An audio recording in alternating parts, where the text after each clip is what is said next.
Right. Good good day, grade 12s, and welcome to class once more.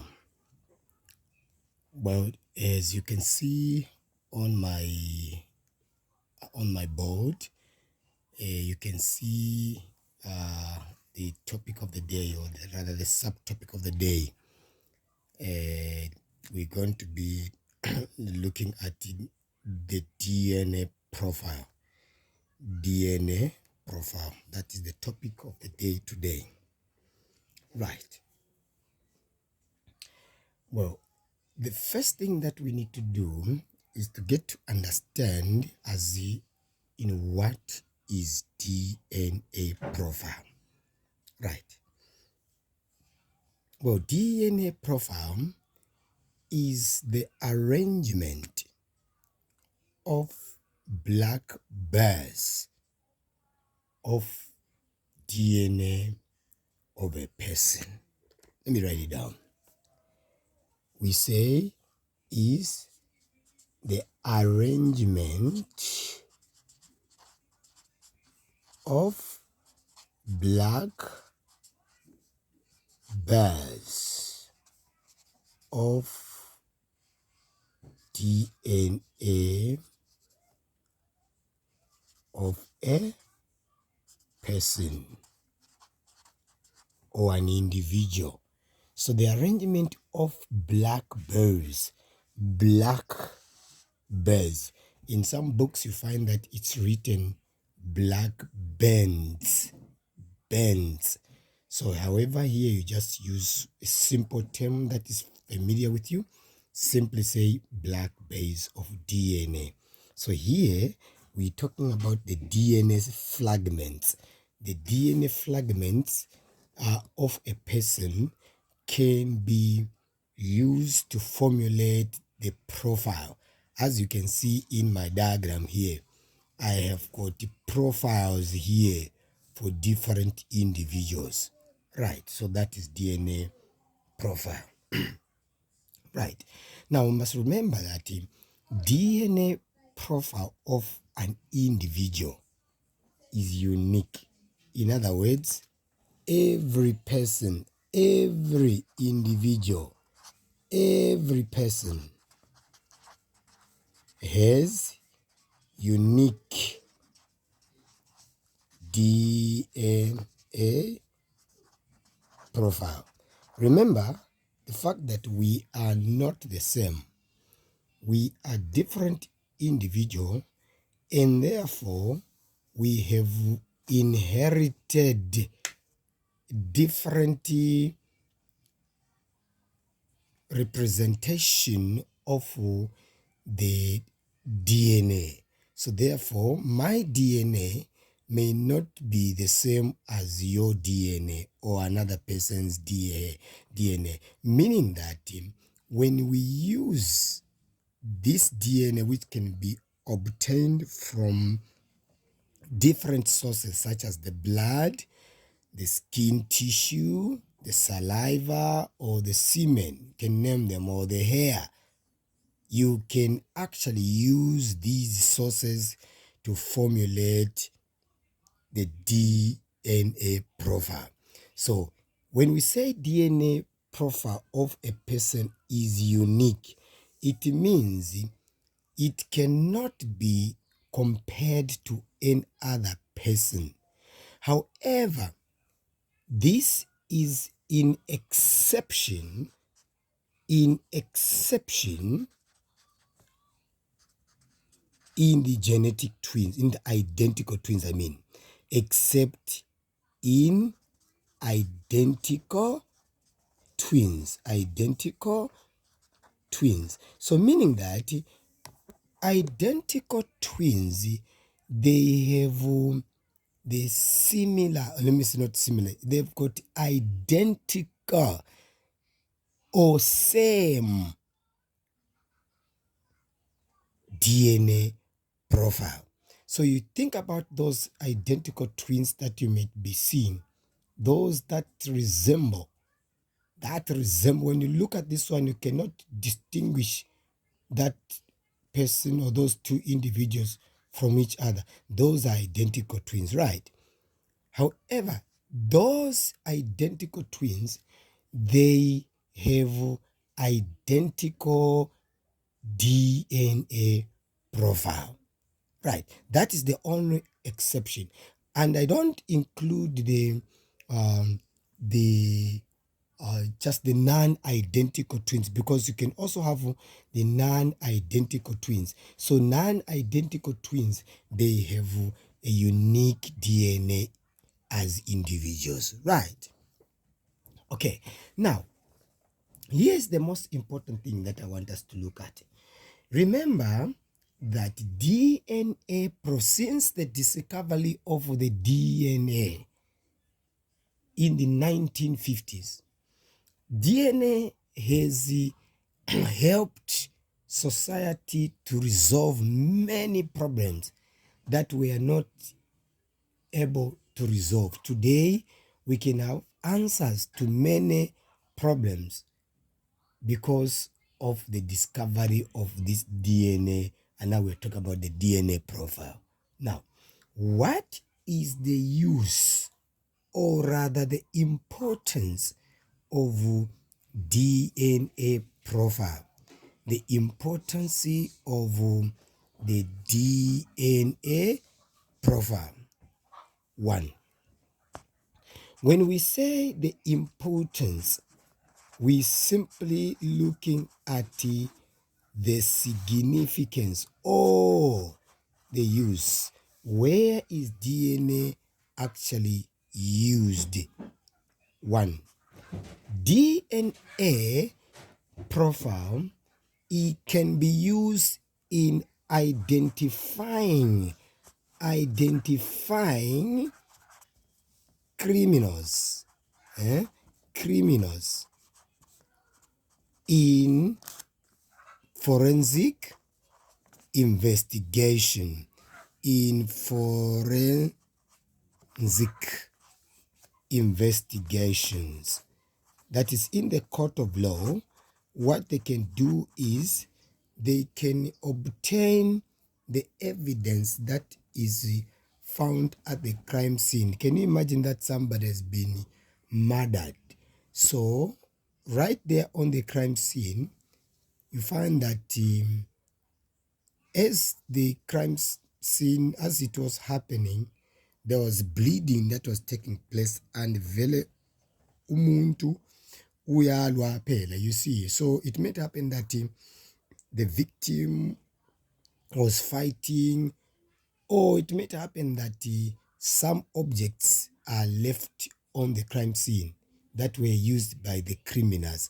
So therefore, that's why the forensic investigators, I mean the police officers in that discipline, they collect that evidence and they can be used to produce the DNA profile, meaning that they can extract the tissues from those objects or from the blood tissue that may be on the crime scene and use it to formulate what we call the DNA profile.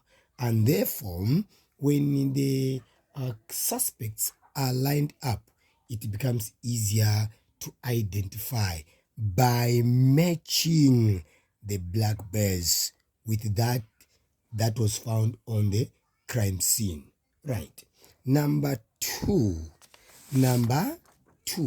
why is DNA profile important, or what is it used for?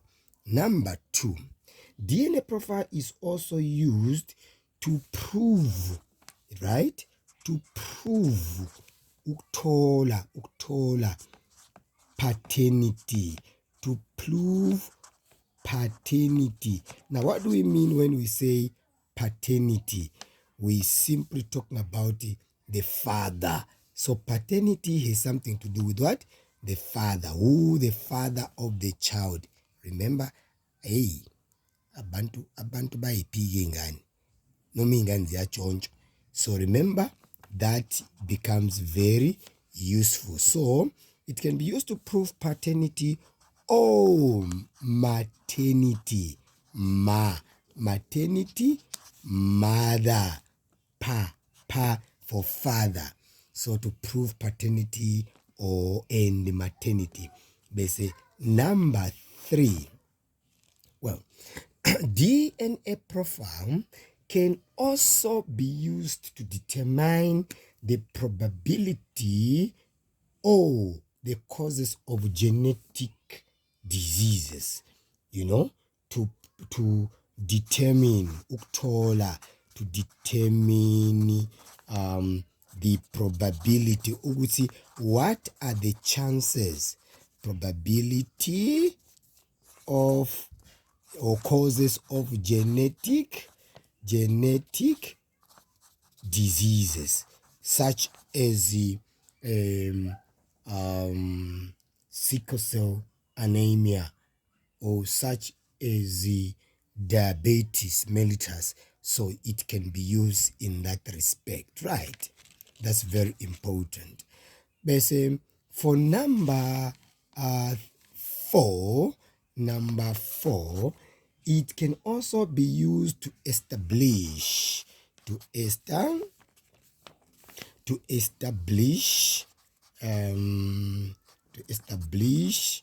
compatibility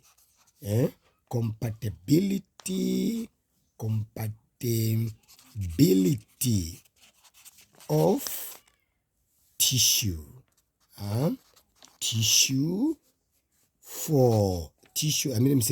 tissue type for organ transplant. Let's speak about when they want to a person needs an organ transplant. Basically, maybe it is a kidney. So before they do any surgery, what the doctors have to do is to determine or to establish ukuthi the donor and the recipient bayahambisana yini, ama-tissues abo anobudlelwane yini. Do they actually have those similarities that they can be compatible? Because if they are not compatible, then there could be some reaction. They say a person may actually die. So that is why they have to determine the compatibility. They say the last one, it is also used to identify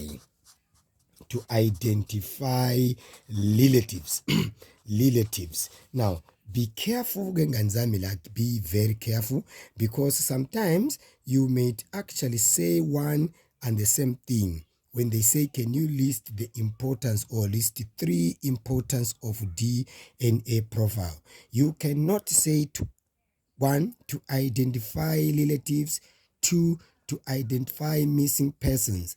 That point is treated as one because it is just the difference there with relatives and missing persons. A missing person can be a relative, right?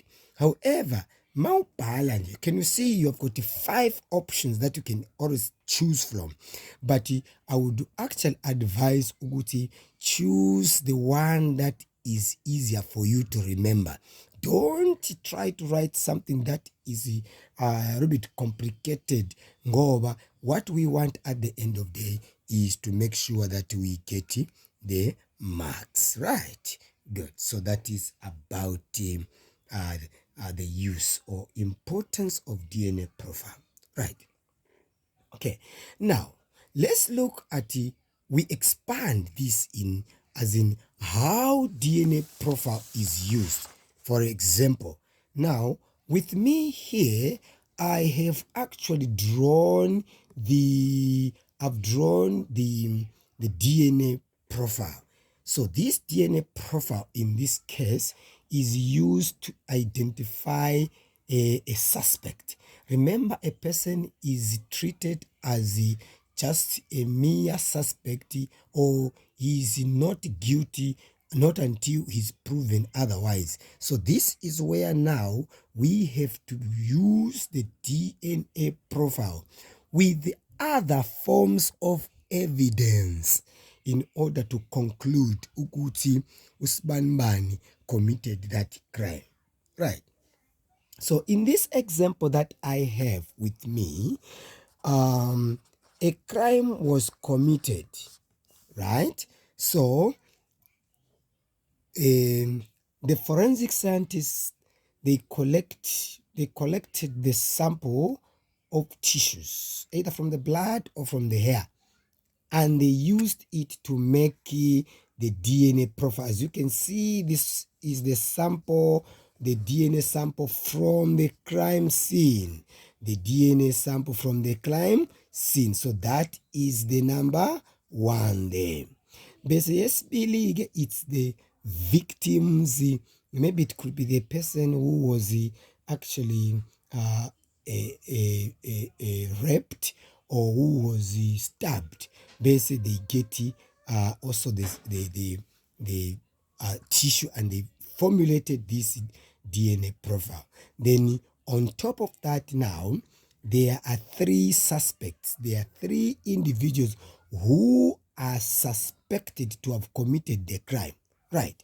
So how is this DNA profile used to identify the criminal?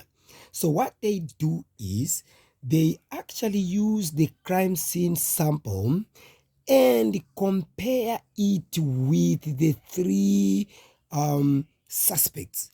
What do they compare or match?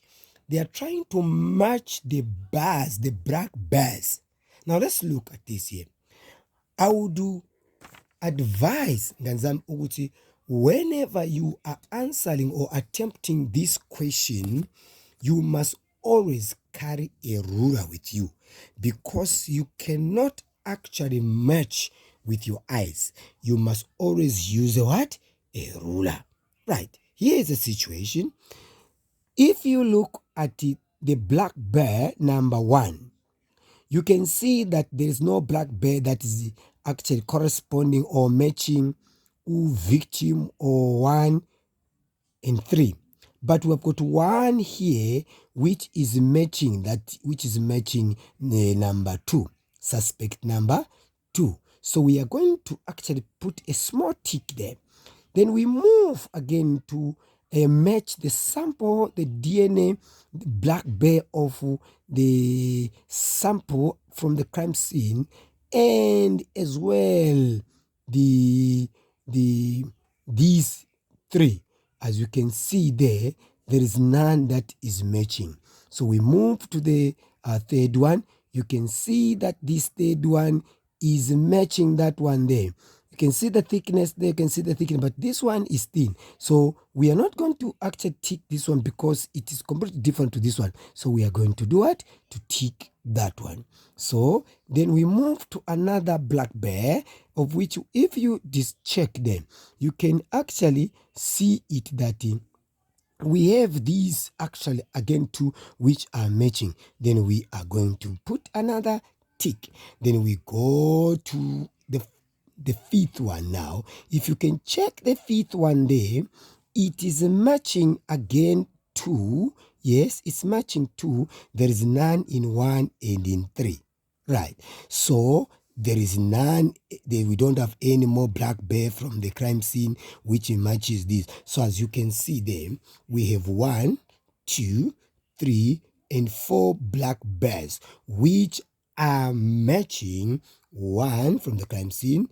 So that is 2, 3, and 4. So in this case, the forensic scientists, they can conclude to say, oh, you know what? You are the suspect.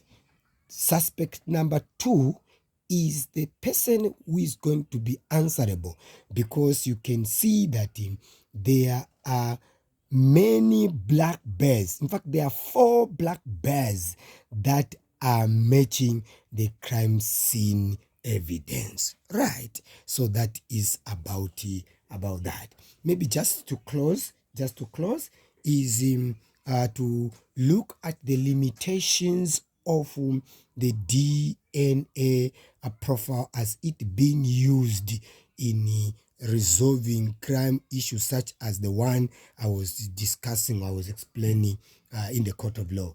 Remember that DNA is very reliable,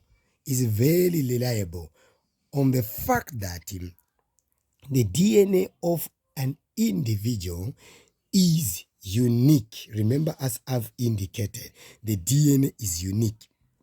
Therefore, it renders the DNA profile to be very reliable.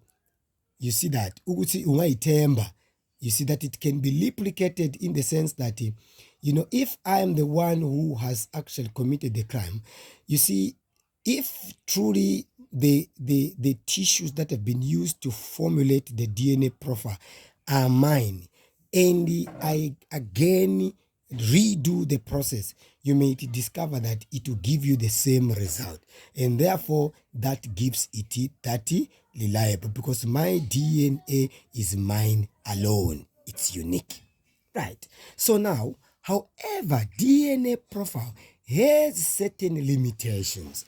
Why does DNA has certain limitations? Now remember, when I talk about the limitations of DNA profile, it's actually speaking of the disadvantage of using the DNA profile. Number one, it has the disadvantage because, human error is common in almost every aspect, and therefore it actually decreases its reliability. So because there is a human error is inevitable. So mistakes can actually happen when interpreting human error in what? In interpreting the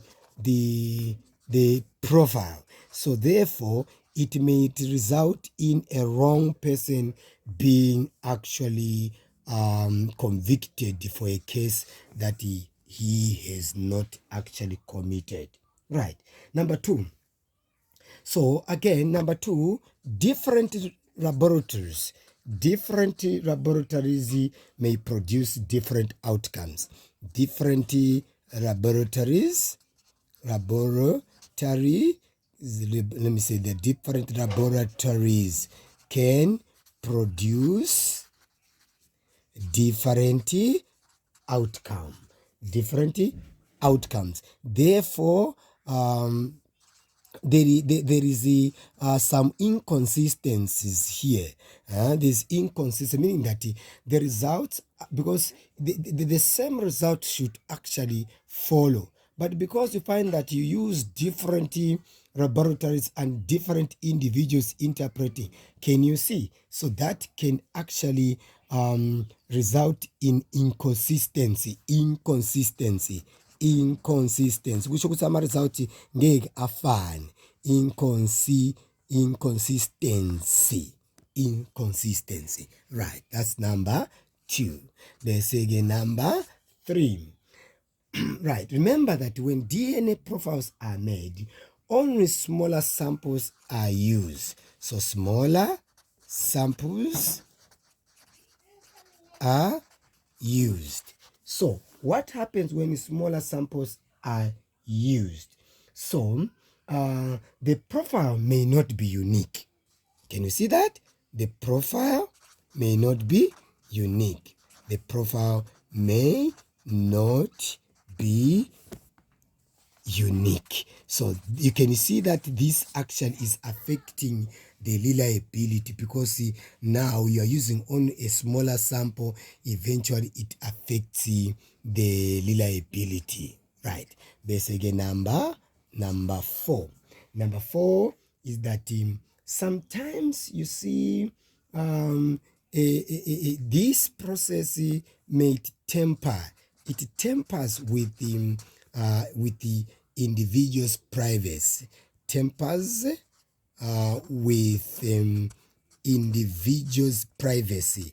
Kusho ukuthi you see, instead of